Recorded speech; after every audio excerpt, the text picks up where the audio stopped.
No, there shouldn't be calm tonight. Black people are dying in the streets. We've been dying in the streets for months, years, decades, centuries. I think there can be resistance to oppression, and when resistance occurs, you can't circumscribe resistance. You can't schedule a planned resistance. You can't tell people where to die in, where to resist, and how to protest. Now, I do think that there should be an ethics attached to this, but we have to watch our own ethics and be careful not to get more upset about the destruction of property than the destruction of black bodies. And that seems to me to be what's happening over the last few hours, and that's very troublesome to me. We also, I think, have to be very careful about the language that we use to talk about this. I'm not calling these people rioters. I'm calling these uprisings, and I think it's an important distinction to make. This is not a riot. There have been uprisings in major cities and smaller cities around this country for the last year because of the state violence that's been waged against black female and male bodies forever. And I think that's what's important here. I agree with you, Don. We can't ignore the fact that the city's burning, but we need to be talking about why it's burning and not romanticize peace and not romanticize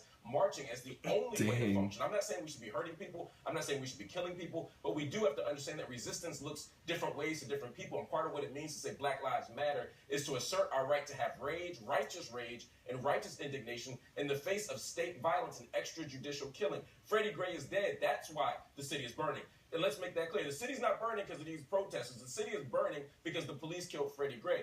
And that's a distinction we have to make.